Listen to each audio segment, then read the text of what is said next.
Bendito sea Dios que nos permite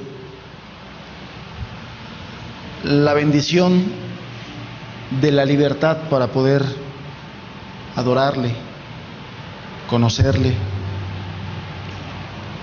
aprender de Él y de su palabra. Vamos a continuar hablando acerca de este estudio que llevamos acerca del Evangelio de Mateo, respecto a la vida y la obra del Señor Jesús. Tantas cosas importantes, interesantes. Y más allá de ser importantes y de ser interesantes, el mismo Señor Jesús dijo que la palabra, las Escrituras dan testimonio de Él y que en ellas hay vida eterna.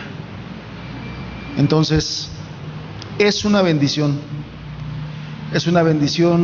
que Dios nos otorga el poder reunirnos para estudiar su palabra. Es una bendición la que Dios nos da. Reflexionemos en esto, siendo nosotros sin esperanza ya, habiendo sido muertos por nuestros delitos y pecados, la oportunidad de vida eterna que nos da, la oportunidad de conocer de la vida eterna, la oportunidad de participar de la vida eterna, porque lamentablemente hay quienes conocen respecto de la vida eterna, pero no participan de ella. Saben que hay una vida eterna, saben que vino un Salvador, que es el propiciador de esa vida eterna, pero no participan de ella. Y eso es muy lamentable, y eso es muy triste. Por eso es una bendición que nosotros podamos participar de esa vida eterna, habiendo sido lo que fuimos, habiendo estado donde estuvimos. Una gran bendición. Bien, vamos a continuar en nuestro estudio que llevamos acerca de la vida y obra del Señor Jesús, en el capítulo número 11 del Evangelio de Mateo.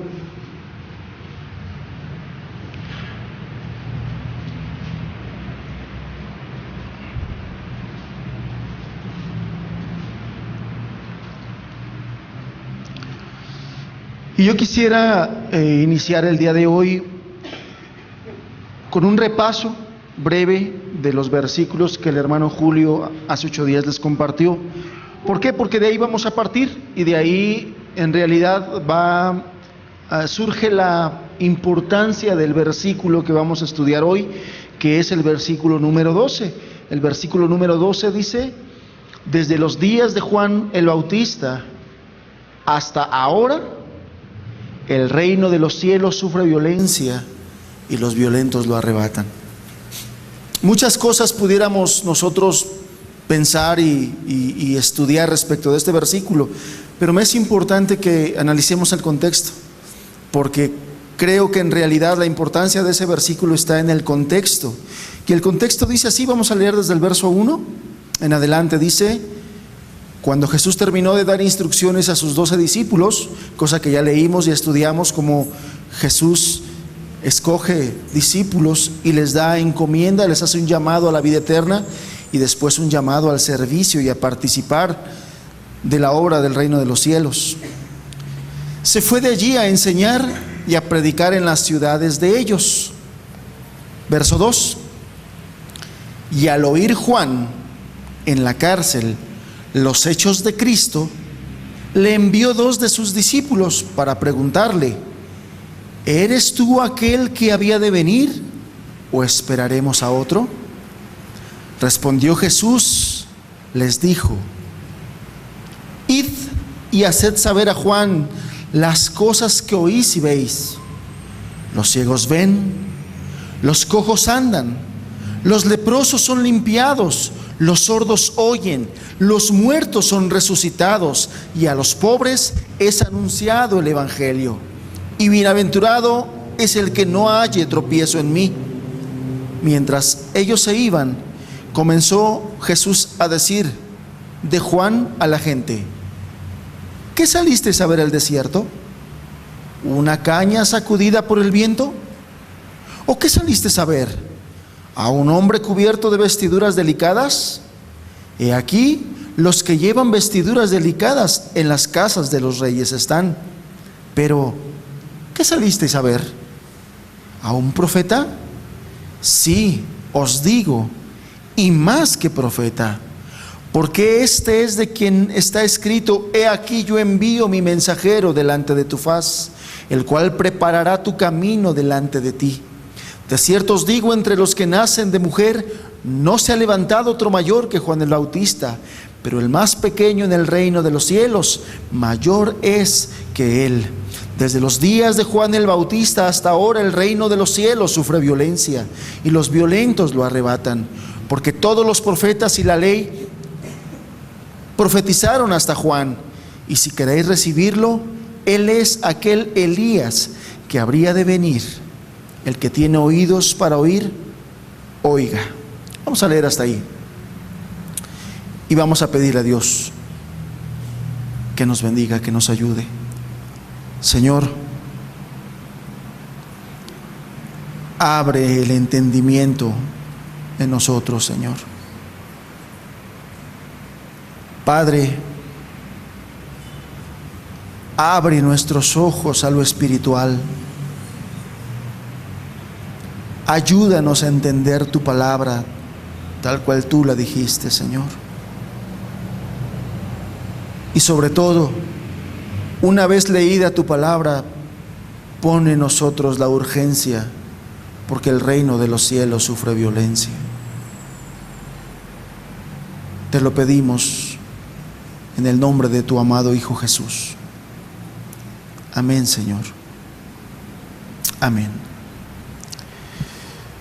Fíjense cómo el capítulo 11 comienza precisamente así. Una vez que ya en el capítulo 10 vemos cómo la autoridad del Señor Jesús es la que envía a sus discípulos, cómo les da la encomienda, e inclusive dice que les da autoridad para echar fuera demonios, una autoridad que solamente puede provenir de Dios. Es decir, lo que estamos viendo los capítulos previos son todo lo que la Escritura nos da acerca de la divinidad de Jesús, para que no nos quede duda de que Jesús es Dios y para que no nos quede duda el por qué fue enviado Jesús.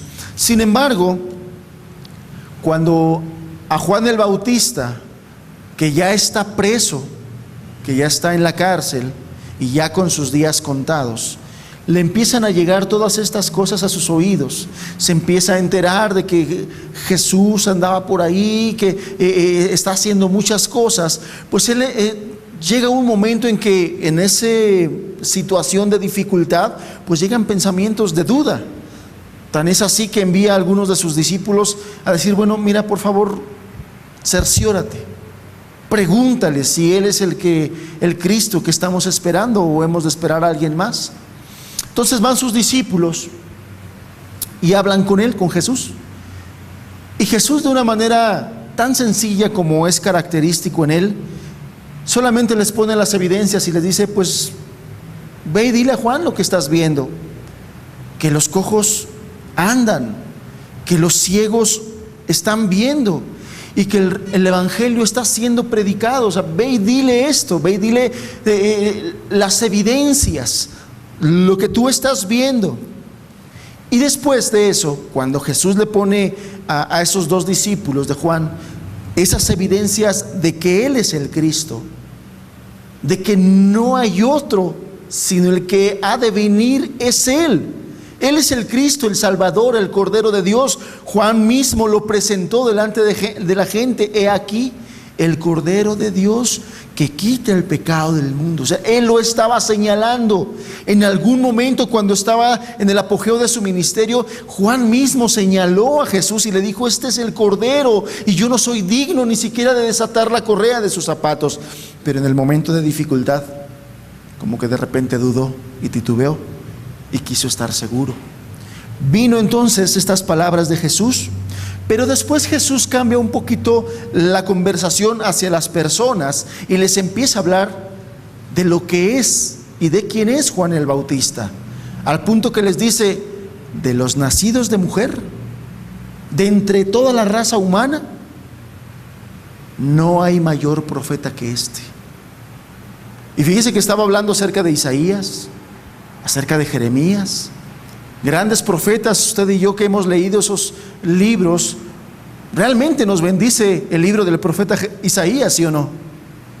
¿Realmente nos bendice el libro del profeta Jeremías, sí o no? ¿Realmente nos bendice el libro del profeta Ezequiel, el libro del profeta Daniel? O sea, son libros que en diferentes momentos de nuestra vida, cuando buscamos a Dios en esos libros, nos bendicen. Realmente eran hombres de Dios. Bueno, ¿hasta qué punto era Juan el Bautista, que dice, aún mayor que ellos? Era Juan el Bautista, aún mayor que ellos. Y después de que dice que Juan el Bautista era mayor, dice el verso número 9: ¿pero qué salisteis a ver? ¿A un profeta? Sí os digo, y más que profeta, porque este es de quien está escrito: he aquí, yo envío mi mensajero delante de tu faz, el cual preparará tu camino delante de ti. Está citando una profecía del libro del profeta Malaquías, donde ahí en Malaquías se profetiza que Elías vendría nuevamente. Y Jesús está diciendo, este es el Elías que fue profetizado, que fue prometido, Juan el Bautista, con una misión muy especial, el cual preparará tu camino delante de ti. Más adelante empieza a hablar del reino de los cielos. Lo que está diciendo Jesús es, Juan el Bautista fue enviado a preparar el camino para cuando fuese predicado el reino de los cielos, cuando llegara Jesús y empezara a hablar abiertamente del reino de los cielos. Porque ustedes recordarán que cuando Jesús empezó su ministerio y a partir de ahí Él empezó a decir, el reino de los cielos se ha acercado, el reino de los cielos se ha acercado. Pero Juan el Bautista fue enviado a preparar ese camino. Era un ministerio tan importante el que tenía Juan el Bautista, tan importante, que después en el verso 12 dice, desde los días de Juan el Bautista hasta ahora, el reino de los cielos sufre violencia y los violentos lo arrebatan. El reino de los cielos sufre violencia y los violentos lo arrebatan. Aquí hay varios puntos interesantes, varios puntos importantes que nosotros entendamos. ¿Por qué? Porque dice que el reino de los cielos sufre violencia. ¿Por qué este pasaje está hablando de que el reino de los cielos está sufriendo violencia? ¿Por qué dice que desde los días de Juan el Bautista? ¿Por qué no más para atrás? Ustedes saben que nuestra Biblia está dividida en dos grandes secciones, el Antiguo Testamento, el Nuevo Testamento, y también se conoce como el Antiguo Pacto y el Nuevo Pacto, como el tiempo de la ley y como el tiempo de la gracia. O sea, son diferentes los nombres, pero son momentos muy importantes, y respecto de esto también tiene que ver el por qué Jesús dijo, desde los días de Juan el Bautista.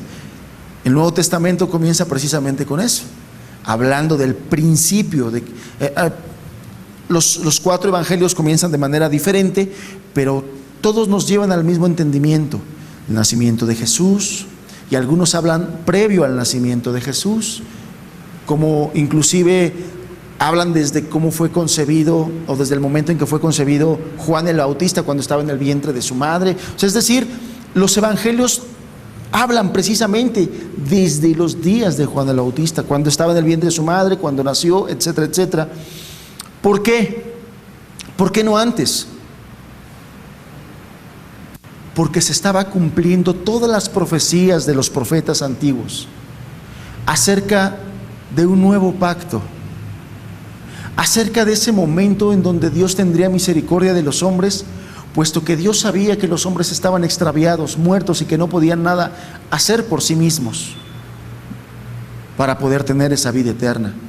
De tal manera que el mensaje El mensaje que traía Juan el Bautista era tan importante porque se estaba preparando el camino para el cumplimiento de la promesa dicha por los profetas, anunciada por los profetas anteriores, acerca de un perdón, de una salvación, de una vida eterna, de un Mesías, de un Cordero.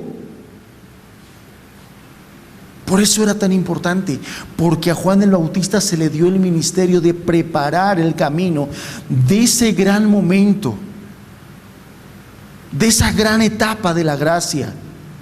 Ustedes recordarán cuál era el júbilo de aquellos ángeles que anunciaron ante los pastorcillos el nacimiento de Jesús.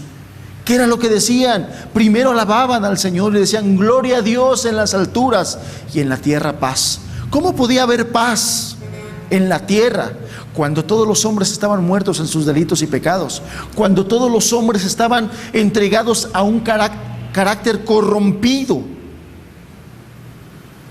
¿Cómo podía haber paz? Por el nacimiento del Cordero. En la tierra paz y buena voluntad para con los hombres. Se estaba anunciando la misericordia de Dios. Se estaba anunciando la buena voluntad que Dios estaba teniendo para con los hombres. Dios, en su buena voluntad y preparando precisamente las cosas, había dejado unos mandamientos y había dejado una ley, pero se veía la incapacidad de los hombres de vivir guardando esa ley. Había una incapacidad. No podían cumplir al pie de la letra los mandamientos que Dios les había dejado en la ley. Y la buena voluntad de Dios es: va a ir mi hijo, les va a enseñar el camino, cómo han de hacer para guardar, pero además abrirá una puerta para esa gracia que les ayudará a vivir conforme a la voluntad de Dios. Qué trabajo y qué ministerio el de Juan el Bautista. Qué trabajo y qué ministerio el de Juan el Bautista, preparar el camino. Por eso es que desde que Juan el Bautista empezó a anunciar el reino de los cielos, a Juan el Bautista se le dio la predicación del arrepentimiento. Arrepentíos, arrepentíos, arrepentíos. Venía Juan el Bautista y estaba la gente junto al río Jordán, y lo que ellos hacían era confesar sus pecados, arrepintiéndose, pidiendo perdón, y entraban al bautismo. Confesaban sus pecados delante de la gente, pedían perdón a Dios públicamente por todas sus maldades. Se le dio el ministerio del arrepentimiento, el anuncio del arrepentimiento. Él empezó a hablar directamente a las personas: tienes que arrepentirte, tienes que arrepentirte, tienes que arrepentirte. Y a los que conocían de la palabra de Dios, a los líderes religiosos hipócritas, les decía: ustedes ya el hacha está puesta en la raíz para cortarlos. Era un mensaje muy directo. Era un mensaje muy claro el que traía Juan el Bautista. Muy directo y muy claro. De tal manera que en ese momento, cuando ese mensaje empezó a llegar a los oídos y al corazón de las personas, en ese momento ese mensaje poderoso estaba trayendo resultados. Estaba trayendo resultados. Déjeme recordarle, déjeme decirle que de Juan el Bautista para atrás, 400 años aproximadamente de silencio de Dios.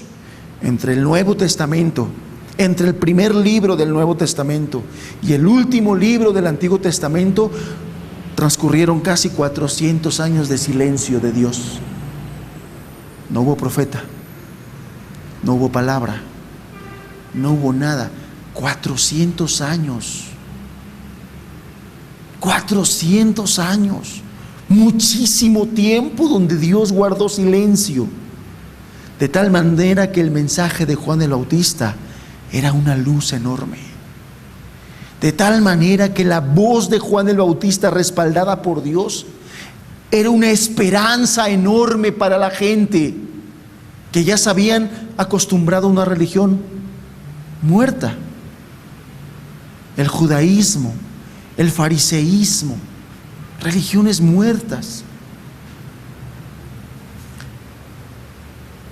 Y en ese momento que ese mensaje poderoso que ese mensaje de poder empezó a llegar a los corazones. Y cuando las personas empezaron a recibir el mensaje de Dios, empezaron a quebrantar sus corazones, a humillarse, porque dígame usted si no es humillarse cuando delante de muchas personas alguien se para y dice: yo he hecho esto, yo he hecho esto, yo soy mentiroso, yo soy inmoral, yo soy ladrón, yo soy esto, yo soy esto, yo soy esto, delante de la gente, sin importarles quién, familiares, amigos, conocidos. Se estaban humillando. Era algo que estaba produciendo el mensaje de Dios a través de un hombre. ¿Y qué fue lo que empezó a suceder? Hay un ámbito espiritual, amados, un ámbito que a lo mejor nuestros ojos humanos no perciben, pero hay un estrato espiritual que nosotros no podemos percibir con nuestros ojos y sentidos naturales, humanos. No lo podemos percibir. En ese estrato espiritual es donde se mueven el Espíritu de Dios, sus ángeles, los demonios, el diablo. Y es en esa esfera espiritual donde a partir de este momento que empieza a venir este mensaje poderoso de parte de Dios para buena voluntad con los hombres, se empieza a librar una guerra, una batalla espiritual entre las fuerzas del bien y del mal. Porque el reino de los cielos, reino que tenía más de 400 años, del cual no se hablaba, venía descendiendo, se estaba acercando para misericordia de los hombres, para misericordia de las personas, para oportunidad de las personas. Se estaba acercando. El diablo tenía encadenadas a las personas durante mucho tiempo, esclavizadas a sus pecados. Empezó a ver el riesgo, el enemigo de nuestras almas, y empezó a librarse una batalla. Por eso es que dice: desde los días de Juan el Bautista hasta ahora, y déjeme decirle que hasta ahora el reino de los cielos está sufriendo esa violencia, porque hay una guerra, porque hay una lucha entre las fuerzas del bien, entre las fuerzas de Dios, entre las fuerzas del mal, entre las fuerzas del diablo y sus demonios. Hay una guerra espiritual. Usted no lo percibe, mucho menos las personas allá pueden percibir esa guerra espiritual. La gente de allá está dormida, está adormecida a esa esfera espiritual. Lo que Dios quiere es despertarnos a nosotros para que percibamos eso, para que entendamos eso, que Dios está peleando por nuestras almas, que Dios está peleando por su alma, que Dios está peleando por el alma de sus hijos. Dios está peleando por ellos desde los días de Juan el Bautista, cuando Dios decidió enviar nuevamente el mensaje poderoso de salvación, de arrepentimiento, de oportunidad. Esa puerta se estaba abriendo desde los días de Juan el Bautista. Se abrió esa oportunidad que para atrás no estaba, no había. Imagínese usted que Dios guardara silencio nuevamente en nuestra generación. Imagínese usted que ante la grande necesidad que hay allá afuera, matrimonios destruyéndose, jóvenes destruidos y esclavos del pecado, de la maldad, de la lujuria, del mundo, hombres y mujeres esclavos, imagínese usted que Dios guardara silencio. No hay nada que nos pueda hacer libres más que Dios. No hay nada que nos pueda ayudar a vencer lo malo más que Dios. No hay nada que nos pueda dar vida eterna y salvación más que Dios. No hay nadie más que pueda perdonar nuestros pecados, las cosas que ya hicimos, más que Dios. Y Dios se abrió su boca. Y Dios envió este mensaje a través de este mensajero llamado Juan el Bautista.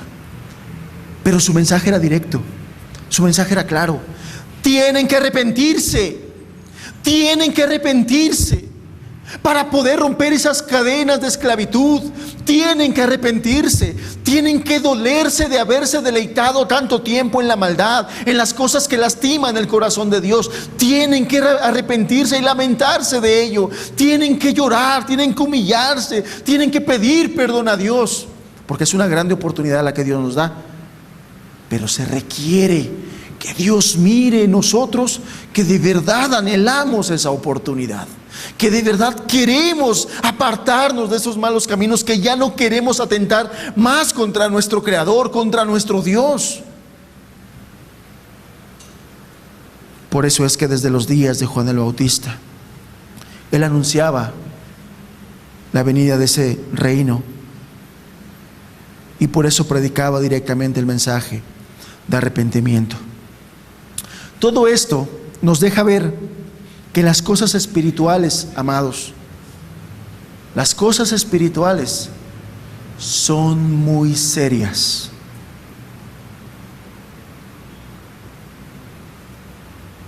Las personas que toman este asunto de la Biblia, de la salvación, como un asunto dominguero, son gente que no han entendido que en la esfera espiritual se está librando una grande batalla,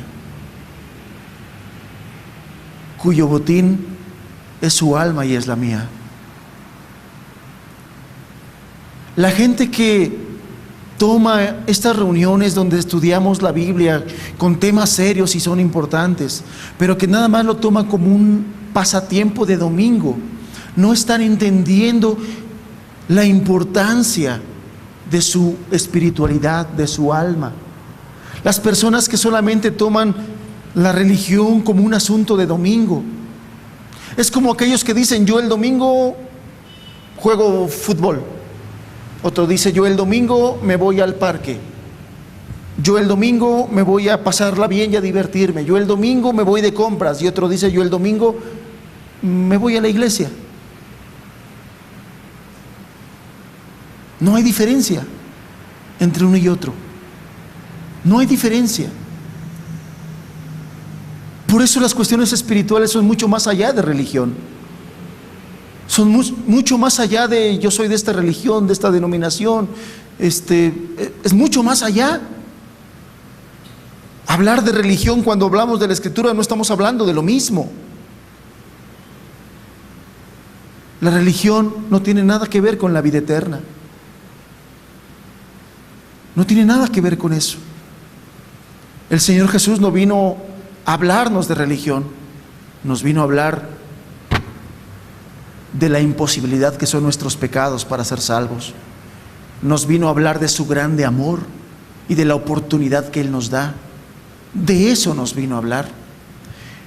El punto es que muy pocas personas entienden que el reino de los cielos sufre violencia.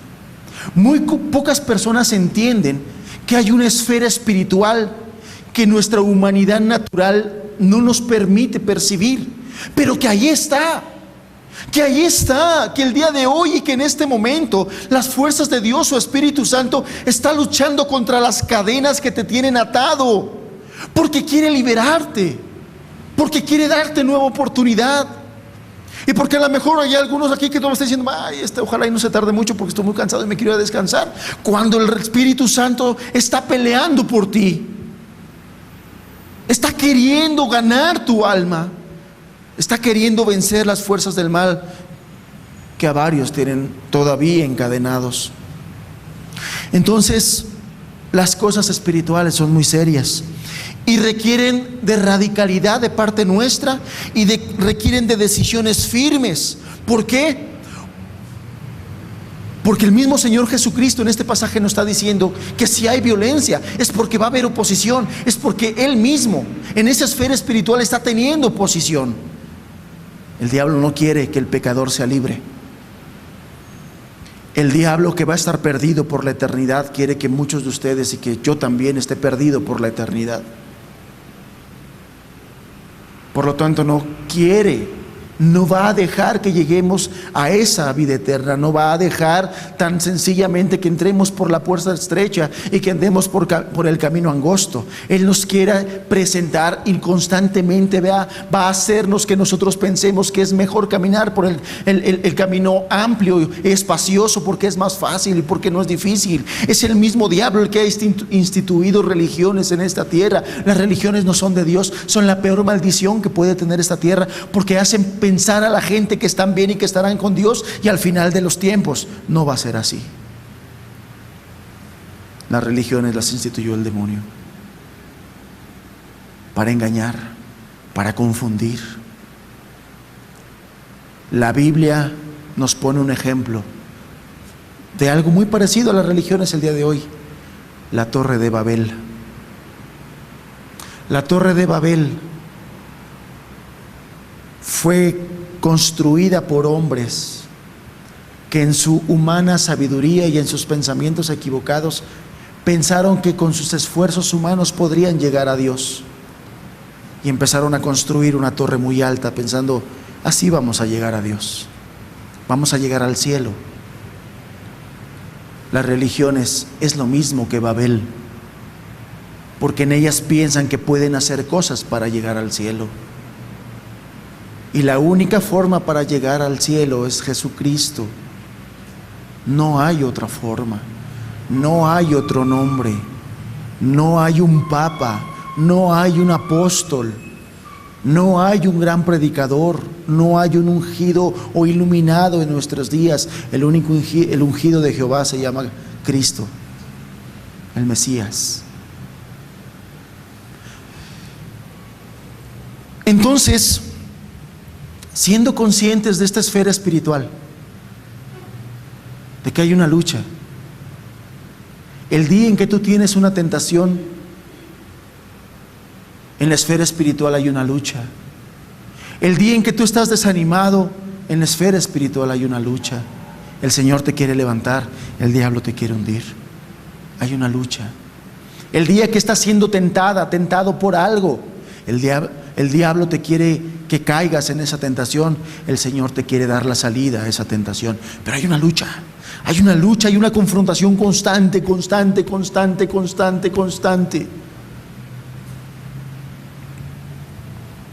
¿Y qué es lo que requiere el Señor? ¿Qué es lo que va a determinar en grande manera quién ganará esa batalla? Dice el versículo: de los días de Juan el Bautista hasta ahora el reino de los cielos sufre violencia, y los violentos, y solamente los que actúen de acuerdo a esa lucha, solamente ellos lo arrebatarán. No los pasivos, no los descuidados, no los somnolientos espirituales. Aquí dice, fíjate cómo dice, los violentos lo arrebatan. Obviamente no está hablando de andar golpeando o pegando gente, no. Se habla de una actitud violenta, radical, que arrebata.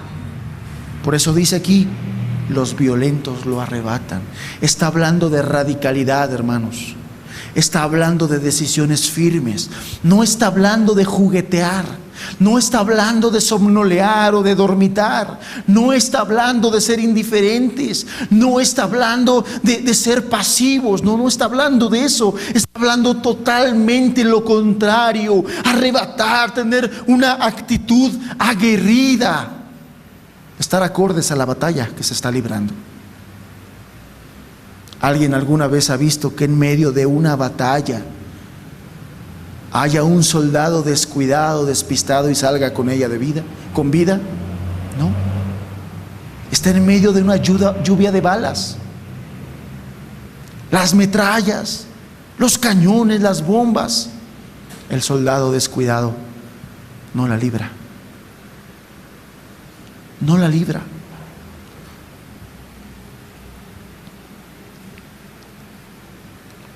Se requieren radicalidad y decisiones firmes, porque va a haber oposición. Existe un diablo y sus demonios que constantemente estarán buscando que nosotros caigamos. que nos apartemos del Señor. O bien los que no han llegado al Señor nunca lleguen. Nunca lleguen. También eso está buscando. Va a haber luchas y tentaciones. Va a haber distractores. Este mundo está diseñado para distraernos del reino de los cielos. A la iglesia también. Este mundo está diseñado para distraernos. Este mundo está diseñado para atrapar jóvenes que queden embelesados con el mundo y que no les interese el reino de los cielos. Está diseñado para eso. Este mundo se llama lazo del cazador. Está puesto delante de ti para que caigas y seas presa y seas preso. Entiende que hay una lucha. No solamente es de si quiero ir a la reunión o no quiero ir a la reunión. No solamente es decir, bueno, está medio aburrido y no está medio aburrido. No, hay una lucha. Hay una lucha. Hay una lucha desesperada. Y el botín es tu alma. Y los violentos lo arrebatan. Actuar con decisión, con firmeza. Entender que Dios quiere salvarte. Entender que Dios quiere que permanezcamos en esa salvación. La Biblia nos da algunos ejemplos de gente descuidada. De gente que no fue radical, de que no fue radical con estos. Y solamente quiero mencionarte estos pasajes. Vamos a Lucas 9, por favor. Nada más los vamos a leer, vamos a reflexionar un poquito en ellos, no los vamos a profundizar, pero quiero que mires estas actitudes equivocadas ante la violencia que se sufre en el reino de los cielos. Lucas 9, verso 57.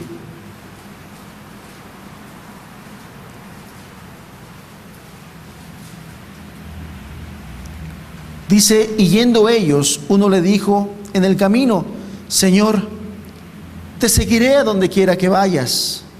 Y le dijo Jesús, las zorras tienen guaridas y las aves de los cielos nidos, mas el Hijo del Hombre no tiene donde recostar la cabeza.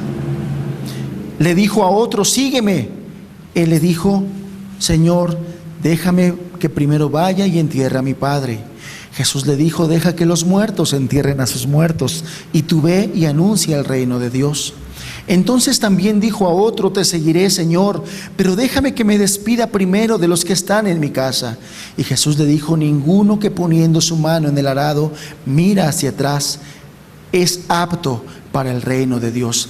Quizás cuando usted lee estos pasajes dirá, bueno, le están diciendo una cosa y él responde de otra manera. ¿Qué está pasando? El primero, usted dirá, no, pues este sí quiere seguir a Jesús. Lo que dice el verso 57. Yendo ellos, uno le dijo en el camino, Señor, te seguiré a donde quiera que vayas. Y quizás en una lectura descuidada nosotros pudiéramos decir, qué hombre tan radical, a donde quiera que tú vayas. Este tipo de personas son las que Dios quiere y las que Dios está buscando, porque mira, se ofreció, le dijo, Señor, yo te voy a seguir a donde quiera que tú vayas. Pero a veces se nos olvida que Jesús es Dios y que conoce nuestros pensamientos, nuestras intenciones y lo más profundo que hay en nuestro corazón. Por eso es que pareciera ser que la respuesta de Jesús no tiene nada que ver con lo que este hombre le está diciendo. Fíjate lo que le responde Jesús. Y le dijo Jesús, las zorras tienen guaridas y las aves de los cielos nidos, mas el Hijo del Hombre no tiene dónde recostar su cabeza. ¿Por qué Jesús le contestó de esta manera a este hombre que se ofreció, a este hombre súper espiritual, a este hombre súper entregado? Porque Jesús, que conoce su corazón, algo vio en su corazón. Adicto a la comodidad, probablemente. Por eso le dijo, yo ni guarida ni dónde recostar mi cabeza tengo. A ti te gusta dormir bien, a ti te gusta estar bien, a ti te gusta que nadie te moleste, como diciéndole, no vas a poder. No vas a poder porque tú amas la comodidad.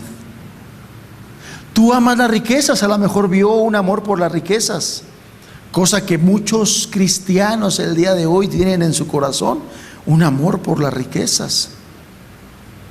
Quieren grandes templos lujosos con plataformas que giran y salen las luces y los alumbran y todo ello. pero no quieren ir a los pobres a anunciar el evangelio. No quieren padecer, no se quieren ensuciar el lustro de sus zapatos bien boleaditos. Por eso es que Jesús les respondió de esta manera. Y muchos podrían decir, pero ¿por qué si Él se estaba ofreciendo? Mira, qué malo Jesús, que a este hombre que quiso seguirlo no lo dejó. No, Jesús vio lo que había en su corazón y le dijo, conmigo no vas a tener riquezas. Si me sigues y te entregas, no vas a tener comodidades quizás. Por lo tanto, así como a ti te gusta vivir y te gusta hacer, no podrás seguirme. ¿Qué más? Al otro le dijo, sígueme. Y él le dijo, Señor, déjame que vaya y entierre a mi padre. Algunos podrán decir, bueno, ¿qué de malo tenía? Le estaba pidiendo que fuera a enterrar a su padre. Bueno, no. En la cultura judía y los estudiosos de la Escritura concuerdan en que no le estaba diciendo a Jesús que vaya, que le diera permiso de velar y de sepultar a su padre que se acababa de morir. No, le estaba diciendo que lo esperara hasta que su padre vivo muriera. O sea, como diciéndole, mira, sí te voy a seguir, pero probablemente, no digo que así diga, pero si me vuelvo en un seguidor tuyo, mi papá me va a regañar, porque pues la religión de la familia de muchos años, a él se le enseñó su mamá y a su mamá, y entonces viene la tradición, entonces mi papá quiere que yo sea de la misma religión, para no pelearme con él, pues mira, cuando él se muera y ya no me diga nada, entonces sí, yo te sigo. O sea, lo que le estaba diciendo es, dame tiempo, déjame hacer primero otras cosas y después te sigo. Y otra vez Jesús le dice, deja que los muertos entierren a sus muertos. Actitudes equivocadas. El último de este ejemplo, nuevamente, él se ofrece en el verso 61. Entonces también dijo otro, te seguiré, Señor, pero déjame que me despida primero de los que están en mi casa. Y Jesús le dijo, ninguno que poniendo su mano en el arado mira hacia atrás es apto para el reino de Dios. Anteponiendo cosas. Estos ejemplos o estas palabras de estos hombres, compárenlas ustedes con lo que el Señor Jesús dijo en el versículo que leímos en Mateo 11, verso 12. El reino de los cielos sufre violencia. El reino de los cielos está sufriendo violencia. Y uno le dice, espérame primero, déjame hacer estas cosas. Y otro le dice, mira, sí, mi familia es muy importante y los que conocemos a Jesús a través de la palabra, sabemos que Dios no te va a pedir que aborrezcas a tu familia y que la abandones, pero sí quiere ver una disposición de tu corazón. Sí quiere ver una disposición, sí quiere ver que vas a poner a Cristo en primer lugar en tu corazón. Él sí quiere ver eso. Vemos a un hombre, a un gadareno que también quiso seguir a Jesús, y Jesús le dijo, no, ve a los tuyos, a tu familia, testifícales, ámalos, sírvelos. Pero quiere ver una disposición. En el corazón del gadareno vio esa disposición. Por eso Jesús dijo, no tengo duda, ve y ama a tu familia, ve y sirve a tu familia. Pero en estos no estaba viendo esa disposición. En estos estaba viendo en su corazón algo más importante que el reino de los cielos. Veía el reino de los cielos en segundo lugar y otra cosa o a otras personas en primer lugar. Por eso fueron las respuestas de Jesús. Esa es la grande diferencia. El gadareno entendió que el reino de los cielos estaba sufriendo violencia. Estos no. Estos no estaban entendiendo que el reino de los cielos sufre violencia. Y vemos otro ejemplo aquí mismo adelante en Lucas 14. En Lucas 14, verso 16.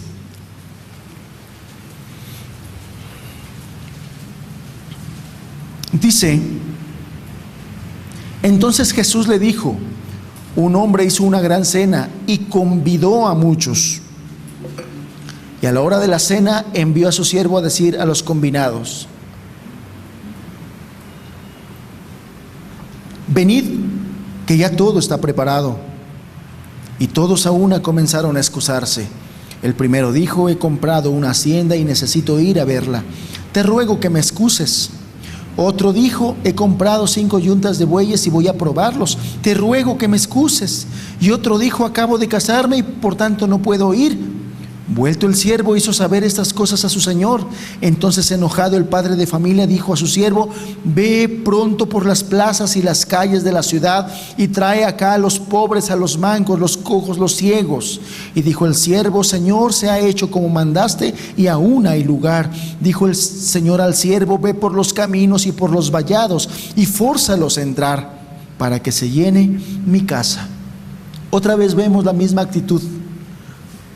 Pueden mirar ustedes y escuchar al Señor Jesucristo diciendo: el reino de los cielos sufre violencia. El reino de los cielos sufre violencia y una lucha espiritual por tu alma. Te ruego que me excuses. Acabo de comprar una hacienda y necesito ir a verla. No entendió. El reino de los cielos sufre violencia. Se está peleando por tu alma eterna para que no se pierda. Acabo de comprar una yunta de bueyes. Te ruego que me excuses. No podré ir.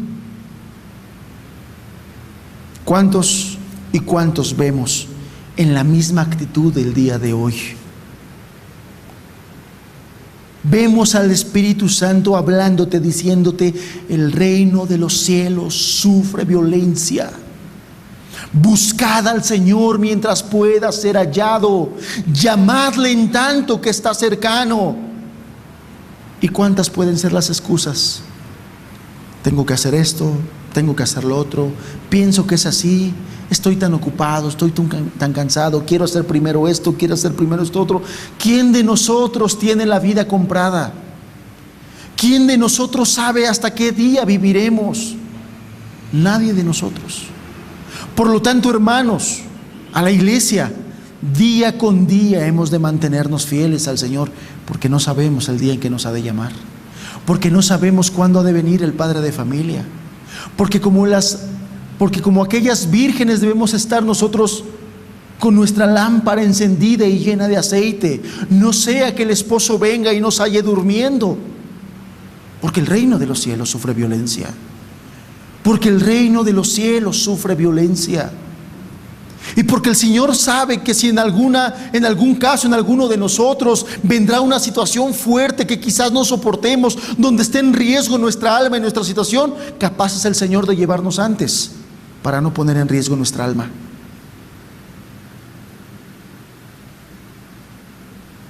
Con tal que estemos en la vida eterna. Dios es capaz de eso, porque Él ama más nuestra alma que es eterna. ¿Cuánta gente se amarga porque Dios no la sana? Entiende una cosa: para Dios es más valiosa tu alma que tu cuerpo. ¿De qué sirve un cuerpo sano si lo entregas a corrupción? ¿De qué sirve un cuerpo sano si lo ocupas nada más para hacer daño, para ofender a Dios? Cuando dice la Escritura que Él nos ha dado todas estas cosas para servir y honrar a nuestro Creador. No han entendido que el reino de los cielos sufre violencia. Que la palabra de Dios dice, en cuanto se dice hoy. Pero ¿cuántos han postergado esta entrega a Dios? ¿Cuántos han postergado? Otro hombre llamado Nicodemo, que encubiertamente buscaba al Señor, porque le daba pena que los demás vieran que seguía la verdad. Jesús dijo: yo soy la verdad. A Nicodemo le daba pena que los demás de su religión se dieran cuenta que seguía la verdad. De noche buscaba al Señor. El Señor misericordioso le dijo: Nicodemo, te es necesario nacer de nuevo. Tienes que nacer de nuevo. Amados,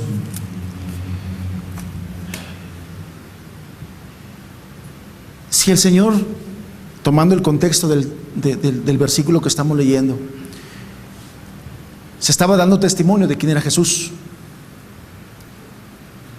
Yo soy el que había de venir. Y por eso se están haciendo estas señales. Pero ahora es necesario que entiendan que el reino de los cielos sufre violencia y que solamente los violentos lo arrebatan. Es necesario.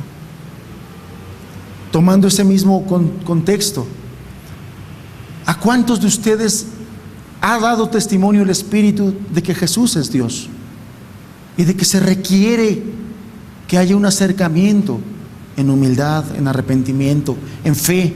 ¿Y cuántos no han querido hacerlo porque no quieren entender que el reino de los cielos sufre violencia? Que no se trata solamente de pertenezco a este grupo o no pertenezco a este grupo. No se trata de eso. Se trata de si heredará la vida eterna o no heredará la vida eterna. De eso se trata. Se trata de si Dios verá en usted la actitud de obediencia, porque el arrepentimiento es una cuestión de obediencia, o no verá esa obediencia. El Hijo de Dios nos dio ejemplo de obediencia. Él, siendo el Hijo, se sujetó y se sometió a su Padre. Vamos a terminar con este último texto, Hechos capítulo 17.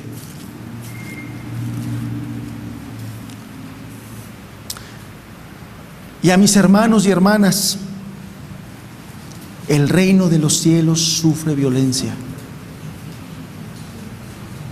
Hemos de estar conscientes nosotros todavía más que los demás, porque solamente los violentos lo van a arrebatar. Cada día, hermanos, cada día la gracia del Señor quiere estar en nuestras vidas para seguir adelante, y no solamente en una vida de subsistencia, sino en una vida que de verdad refleje la gloria de Dios, que de verdad glorifique, que seamos útiles, que cada día demos testimonio del poder que nuestro Dios tiene, no solamente para salvarnos y preservarnos en esta tierra, sino poderoso es el Señor para guardarnos sin caída y presentarnos delante de su trono con gran gozo y alegría. Poderoso es Dios para guardarnos y llevarnos hasta allá. Dice Hechos, capítulo 17, verso 30. Pero Dios, habiendo pasado por alto los tiempos de esta ignorancia, ahora manda a todos los hombres en todo lugar que se arrepientan. Ahora manda. El arrepentimiento es una cuestión de obediencia. Ahora manda. El Señor creador manda a su creación. Es lógico y correcto. El Señor Dios, creador de todas las cosas, nos manda a nosotros. Es lógico y congruente. Por lo tanto, el arrepentimiento es una cuestión de obediencia.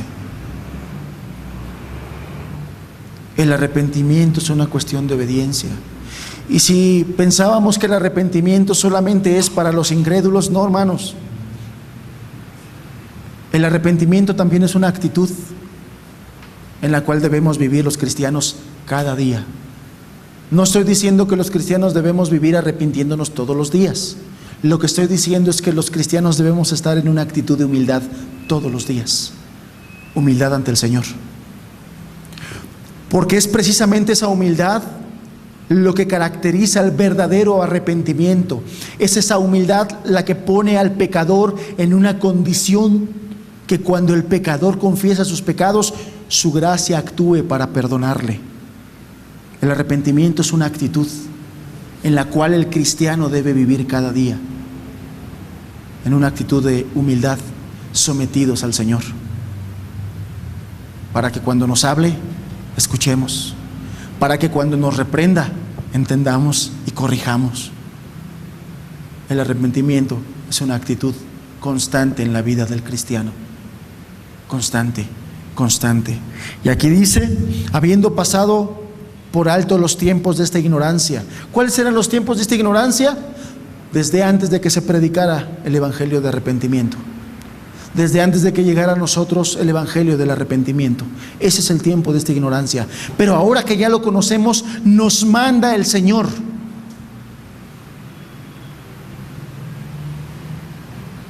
todo lugar, que se arrepientan. Y los que no se han arrepentido con Dios, que se arrepientan. Y los que nos hemos arrepentido para con Dios, que nos mantengamos en esa actitud. Eso es lo que manda el Señor. En todo lugar, a todo hombre. Entendiendo y teniendo claro, hermanos, hermanas, el reino de los cielos sufre violencia, y todavía sufre violencia, y seguirá sufriendo violencia hasta que haya entrado la plenitud de los gentiles a la vida eterna. Seguirá habiendo esa violencia. Las fuerzas de Dios, sus ángeles y su Santo Espíritu seguirán peleando para que más almas sean añadidas a su reino. Amén. Vamos a cerrar nuestros ojos.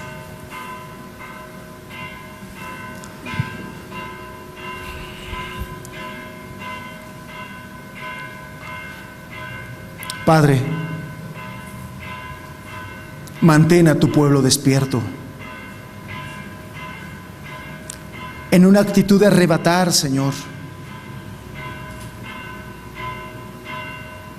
en una actitud radical, Señor.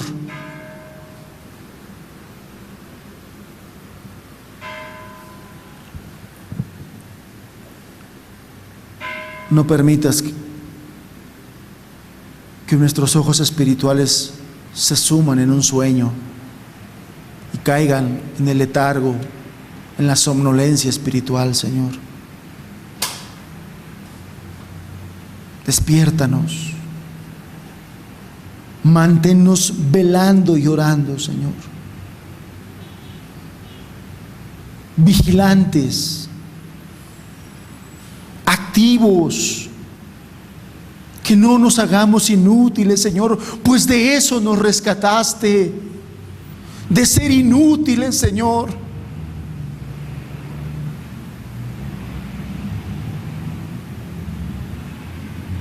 Danos de tu Espíritu Santo. Abre nuestros ojos y que podamos ver como si viéramos con los tuyos, Señor. Que nos duela cuando un alma se pierde.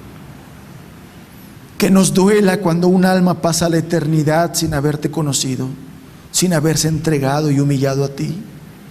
Que nos duela, Señor.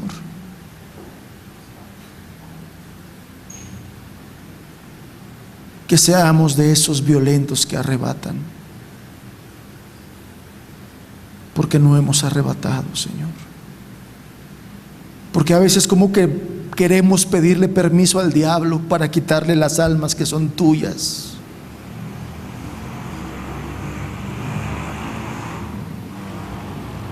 Y a las demás personas también despiértalas de su letargo. Despiértalas al reino de los cielos, Señor.